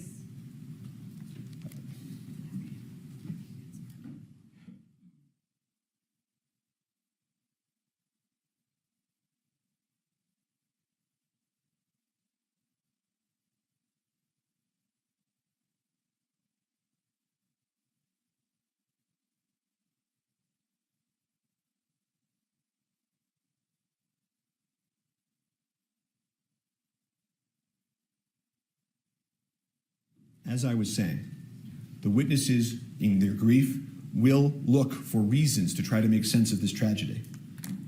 But again, none of them knew or should have known about the lethal bullet either. No one had any idea that it was on that set or in that gun. In that world, they were all in it together. And you will hear that none of this other stuff has anything to do with those two critical questions we started with. Why there was a live bullet on set, why the armorer placed it in the gun, and of course, why the head of safety failed to detect it. None of it speaks to whether Alec knew or should have known those things. He didn't. No one on that set did. It was not foreseeable. You will hear that word from the witnesses and from eventually the instructions. Foreseeable. This was anything other than foreseeable. And they must prove beyond any and all reasonable doubt that this was foreseeable. Total indifference to human life, that death might occur. He's an actor. He's an actor. But here we are at a homicide trial. And so they will pull witnesses, and witnesses will be cross-examined. They will push themselves to the edge of truth and beyond. You know, these things about, Alec didn't notice this or Alec didn't notice that. I want to make sure that you're clear on something that the evidence will show. He had been filming on that set for a handful of days. The evidence will show he had just gotten there. It's not as if he had been there for months and months and noticed things and failed things, and he had just gotten there. You don't notice every little thing when you start at a new place and when you're in the character of Harlan Rust. But they will push forward and they will have gaps in the evidence as well. Don't expect you to be hearing and for them to call the first AD head of safety. I don't know if you'll be hearing from the lead detective, Cannell, who investigated this case, the lead detective, or the sergeant that supervised him, Sergeant Zook. I don't think you'll hear from Mr. Schilling, who was the lead investigator for the prosecutors. And so as you hear this, you jurors can assess about that gap of evidence. And there's one thing that I can tell you you will not hear also. You will not hear from an actor or an expert in acting. And so they will play the videotapes of Alec Baldwin, the actor, acting. They will show you perhaps over and over again him in shooting scenes. Bad Alec shooting a gun the wrong way in a movie scene. They will try to get you to picture that and forget that this was a movie set in the first place. And you will see actors in a Western acting. And your mind might go to your favorite gun scene in your favorite movie. You may picture actors and actresses doing exactly what you see here. The other actors in Rust doing the same thing that Mr. Baldwin was doing. But when you come back from that moment, remember,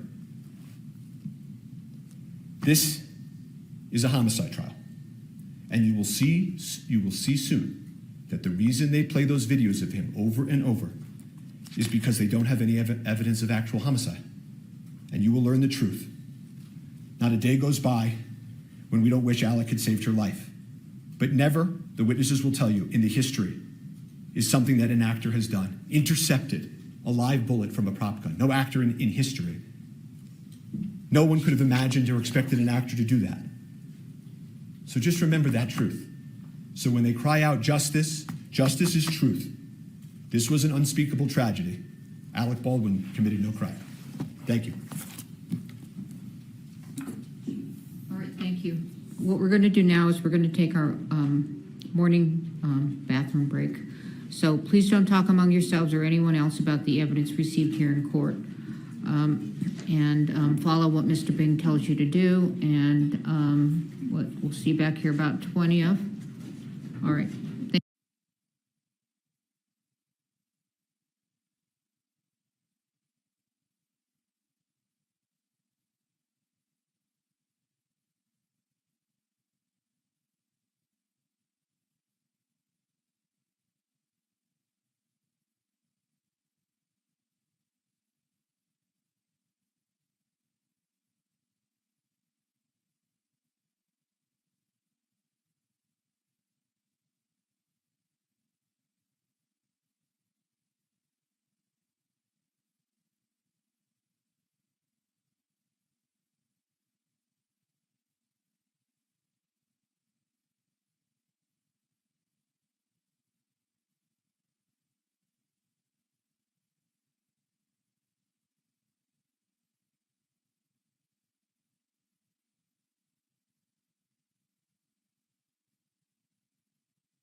Call your first witness. State calls Nicholas LaFleur. Sir, please, Raise your right hand.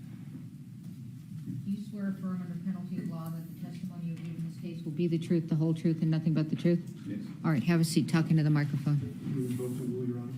Sure. Rules and votes. I'm sorry?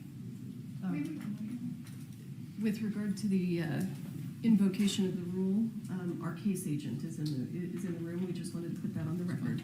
The prosecutor indicated that they'd be calling the case agent early in the case, so given that, I did not continue my objection I had earlier to her being present. Thank you. Case agents allowed in.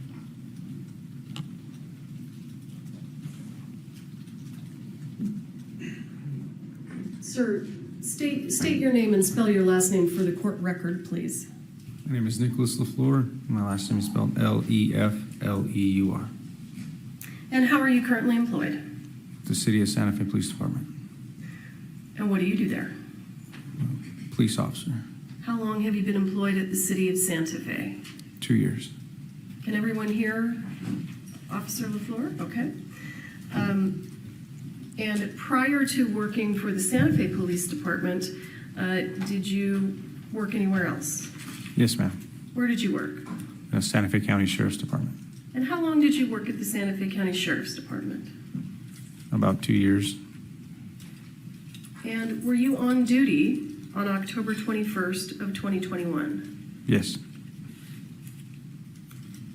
Did you receive a dispatch call? Yes.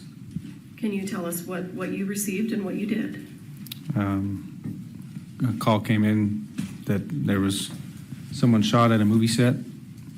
Unclear who shot, how many were shot. I happened to be the closest person to the call and arrived on scene first. So when you arrived on scene, when you say first, were there other law enforcement officers there? No, not at the time when I got there. Were there any other first responders present? There was some fire personnel and what they called the scene medic for the movie set, I guess. You said a scene medic? Yeah. Okay. So when you, let me ask you, when you receive a call for a shooting, what's your primary concern? Priority life. And what do you And mean when to you make say priority life? Make sure whoever needs help gets help and that the threat is stopped. And when you arrived on the scene, and where was it? Bonanza Creek movie set, I guess. It's quite a ways off the interstate. Okay. And what county and state is that in? Santa Fe County, state of Mexico. Okay.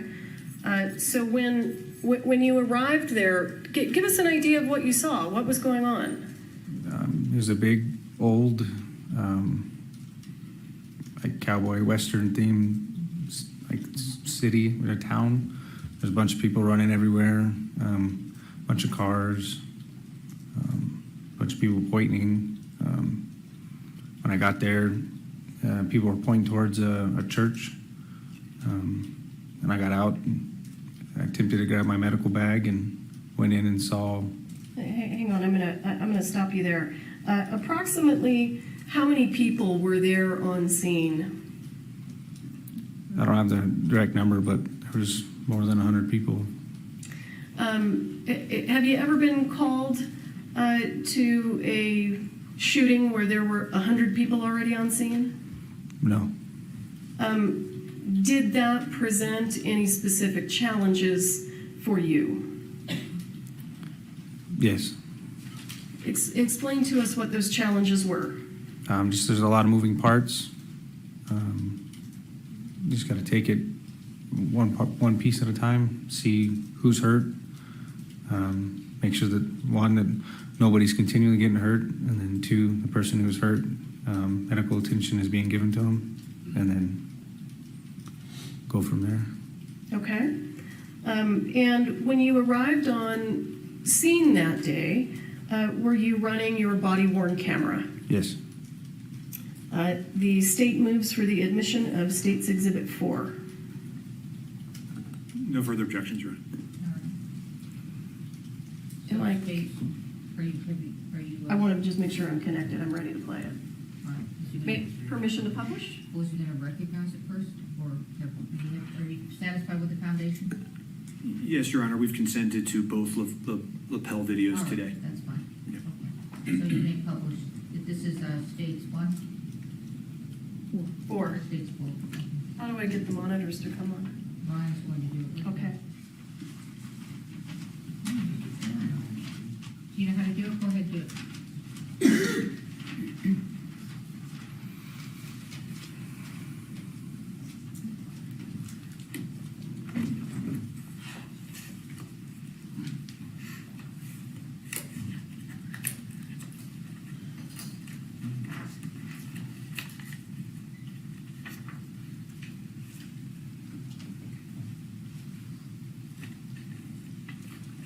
All right.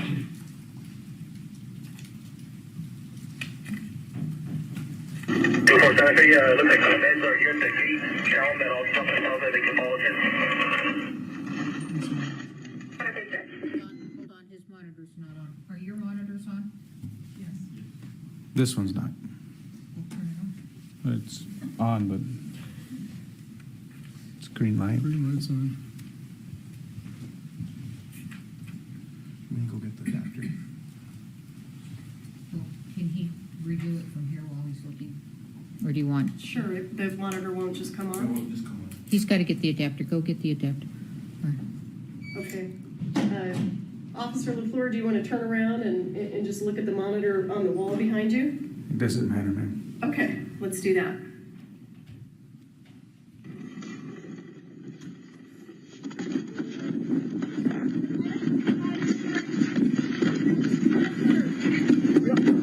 You got your trauma kit? Yeah, I'm trying to get it out.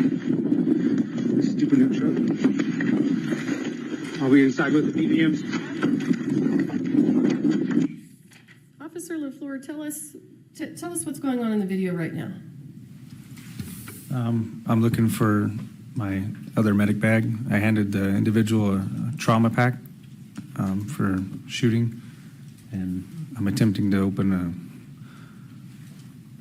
one of the storage boxes in the back of the truck. Who was the individual that you handed something to? I believe it was a fire personnel that I followed in, a volunteer firefighter maybe.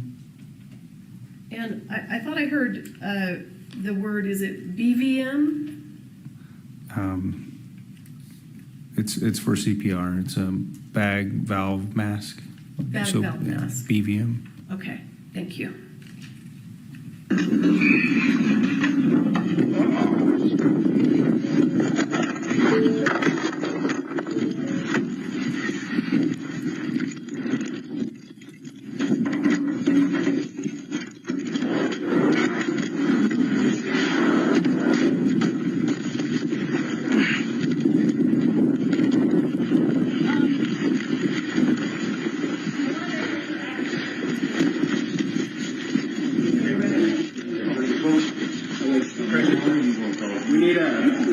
Where you at? A seal. You have a seal?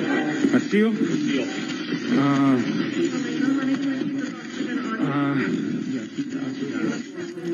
I got a sterile glove and a packing gloves. Okay. Right here. Are you over there? Over there? Yep. My hand is on it. Talking.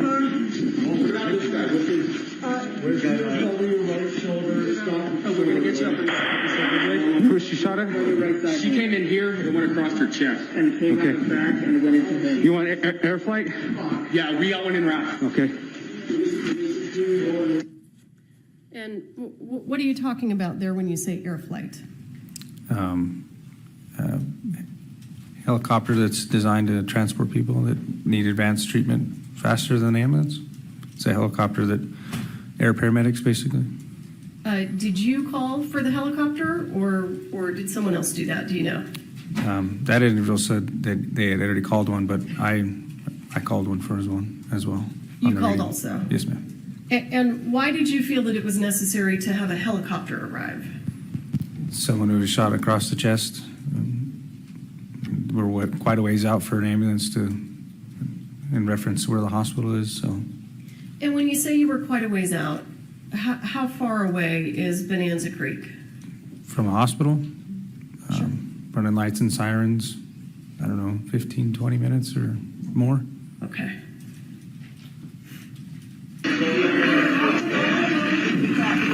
.32 Santa Fe, one female shot in the chest, male shot in the stomach, requesting air flight.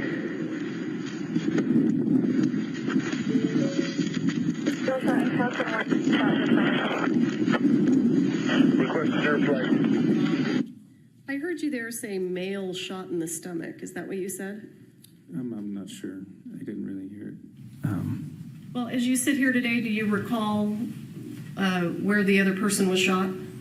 Somewhere in the chest. Okay. Or shoulder area. Thank you.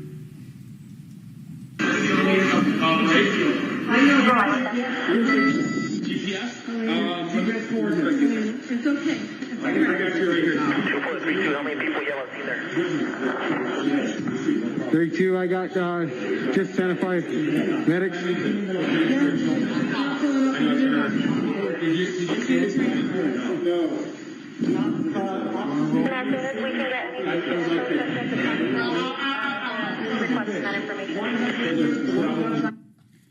In your video, sir, can you identify who the set medic is? It's a little blurry, but I believe it's this lady, right?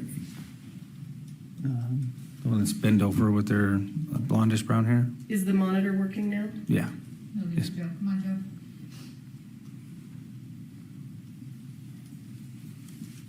This monitor is working now. Oh, it is? Yes, ma'am. Okay. Do you know how to touch it to put it? There you go. Thank you. I appreciate you. You can go ahead and remove that. Oh, I don't know how to remove it. Can you show them how to remove it? Oh, push on the menu button. Clear. And then there's a clear at the end. Okay. And if it's in the way, just push menu. Do you know who these other people are that are in the room? No, I know that that person, and somebody over here, the battalion chief, they were wearing Santa Fe County Fire Medic shirts. So, and they came in the vehicle in front of me. You don't know who the other people are that are in the room? I know the other person shot, and then Halyna Hutchins, or I maybe misspelled her name or pronounced it, and then the other assistant director, and that's about it. Okay. And you mentioned that there was a truck pulling in ahead of you. It was a volunteer firefighter truck. So did the first responders that we see here in this scene, did they arrive about the same time you did? Yes.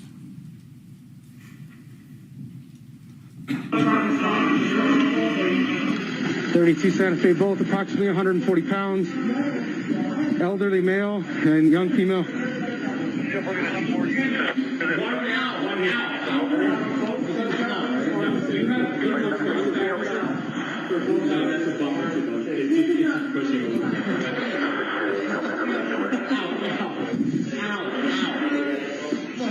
What do you need me? No.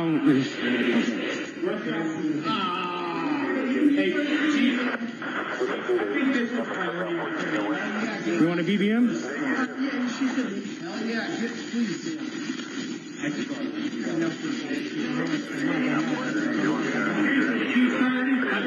He's good. He's got a broken shoulder today.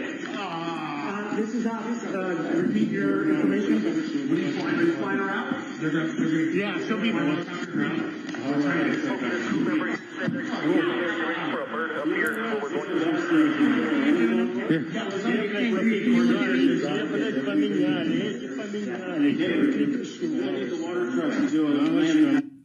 Officer LaFleur, tell us what you're doing now and why. I looked over it and seen that they were getting the oxygen tank out.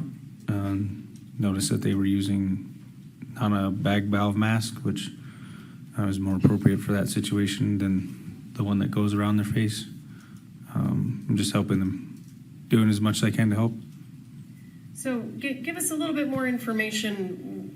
What causes you to believe that the bag valve mask is more appropriate than the one that goes around your face? And when you say the one that goes around your face, what do you mean? If the oxygen were to run out or they had to use manual breaths, they could use the bag.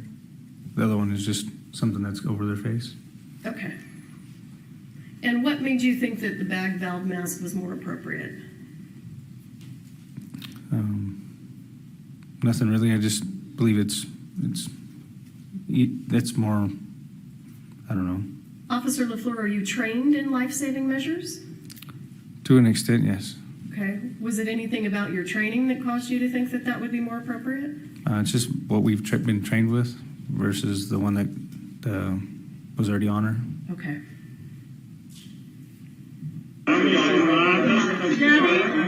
Gabby, can you just make sure nobody else comes in? Yeah, we got air. Do you have ears, ma'am? Do you have stethoscope? Yes, they're in that bag. Right there at the top. Purple? Nope, at the top. Where are you coming? Where do you go out? This Halyna. Is anybody allowed to go with her in the helicopter? No. Halyna, deep breath. Deep breath, Halyna. There you go. Deep breath, Halyna. Deep breath. It's gonna be okay. Good girl.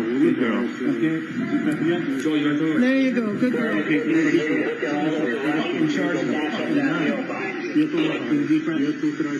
Deep breath. Jesus. I was behind you. Okay. Entrance is here.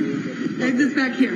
I don't know how. Okay. You guys pack it? No. What do you guys need? I just need another dog tag.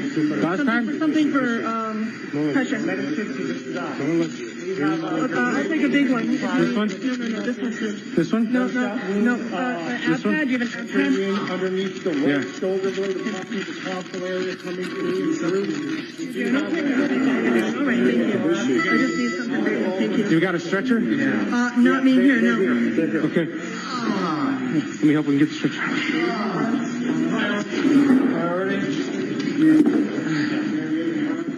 Stretcher. What are you doing now? Just trying to stay busy, help clear the way for the stretcher. The ambulance is here. Here's priority number one. Okay.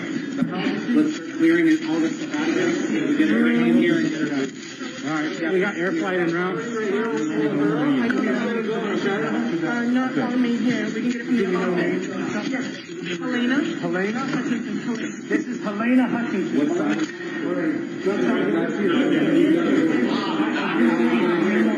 On this side,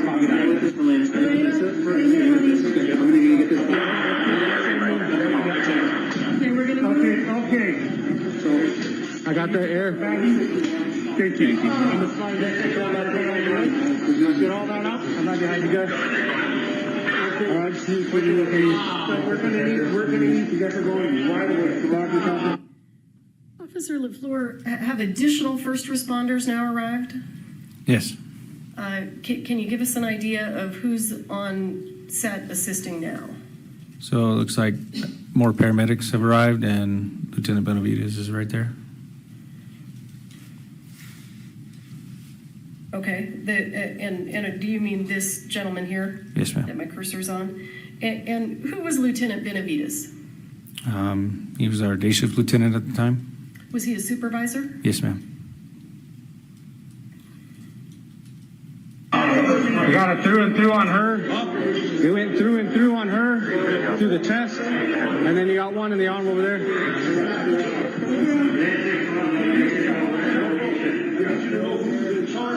Everybody stop what they're doing right now. This is a crime scene. Okay, everyone. Whose voice is that we're hearing? Lieutenant Benavides.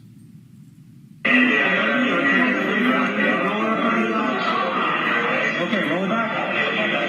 Roll it to the other side. See? Hold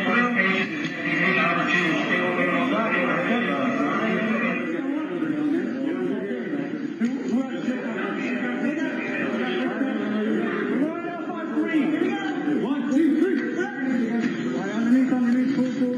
Really good. Let's go up and down. Let's go down there. Okay? You keep your eyes on me.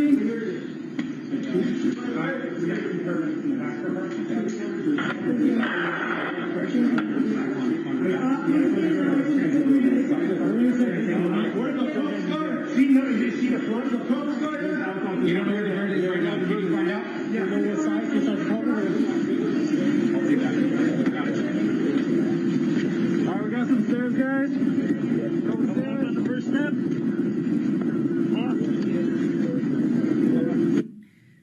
So what is your understanding about where Ms. Hutchins is being taken now? Into the back of the ambulance. And can you explain why is she going into the back of an ambulance rather than the helicopter? The helicopter hasn't arrived yet, and my understanding is that they have additional medicines and equipment and measures they can take inside of an ambulance. All right, thank you.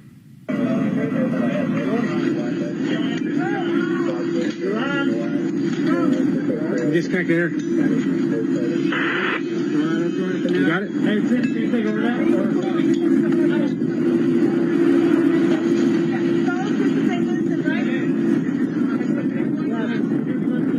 You guys want to see Vincent?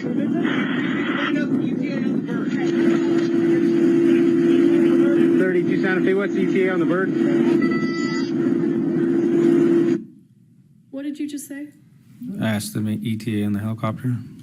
And who are you speaking to? Santa Fe Dispatch. Do you recall how they responded? It's been a minute since I watched this video, so. All right.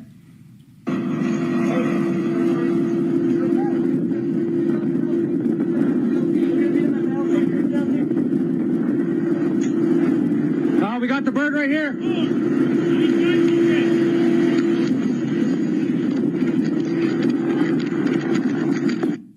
Is the helicopter now arriving? Yes, ma'am.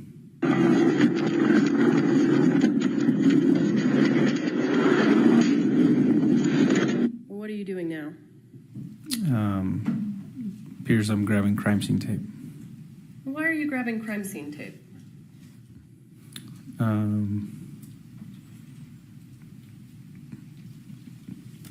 To start the crime scene. I don't know if anybody had told me to grab the tape yet, but I knew we needed to start one. So.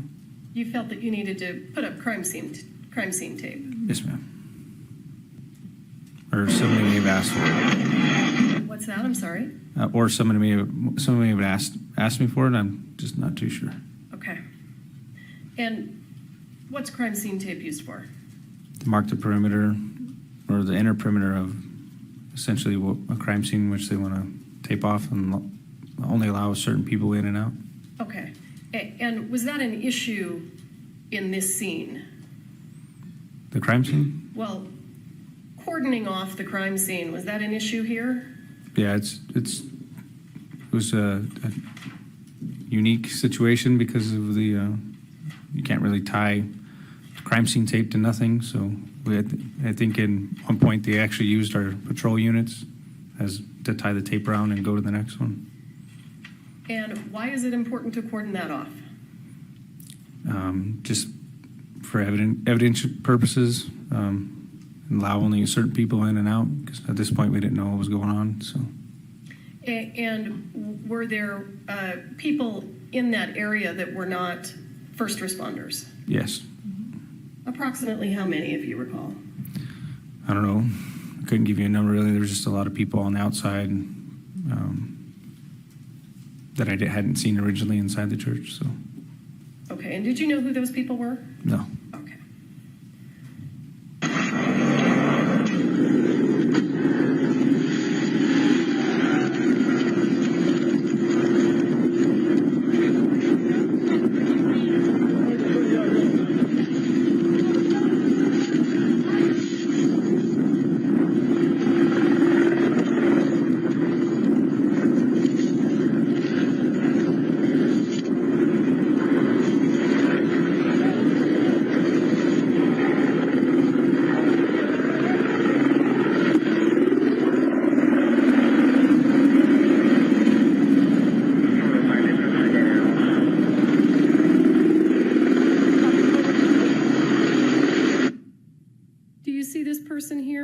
in the gray shirt, Yes, ma'am.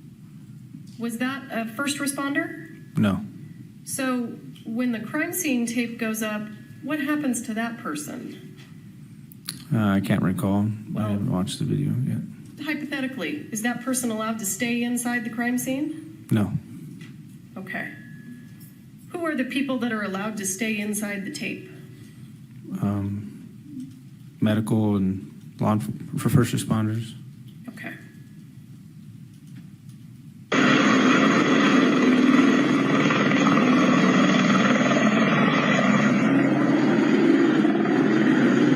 What do you need, Chief? Radio in for my command for my body. Tell you guys, this was in the middle of a shot, and I have live ordnance on the ceiling up there. It's safe. Okay. But it is here, right above here. Okay. Right there, that's... Okay. And if you get to the point where you say you want me to move, all right. I'll my guys. Okay. Where's the bird? It's right here. Okay.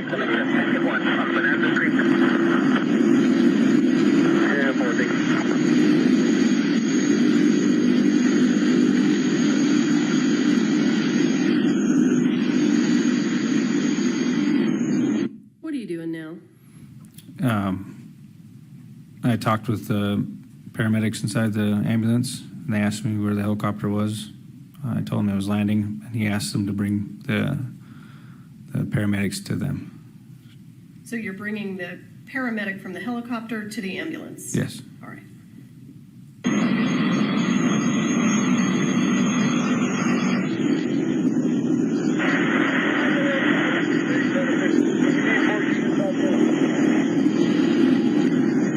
We got approximately 23-year-old female in the back of the ambulance right now. Gunshot underneath the right arm. Went through all the way to the back left. Can you carry this back for you, sir? I got it. You got it?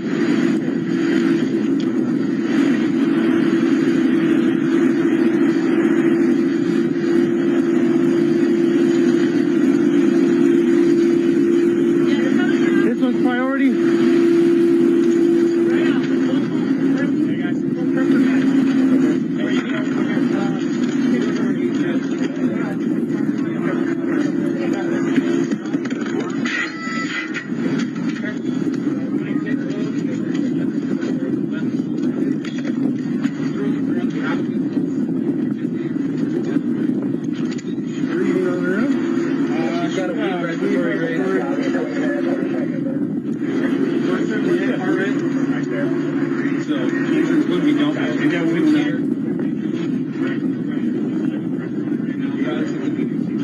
Guys, just get a couple IDs. I don't care whether they're IOs or not.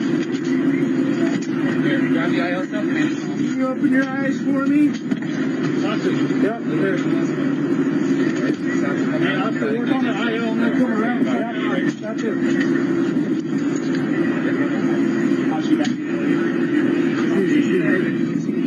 Here, if I could just have you guys just step over there for us, okay? Can I have you guys get over there for us? We're going to have to gather everybody up, get everybody's names, everybody who's on scene, okay?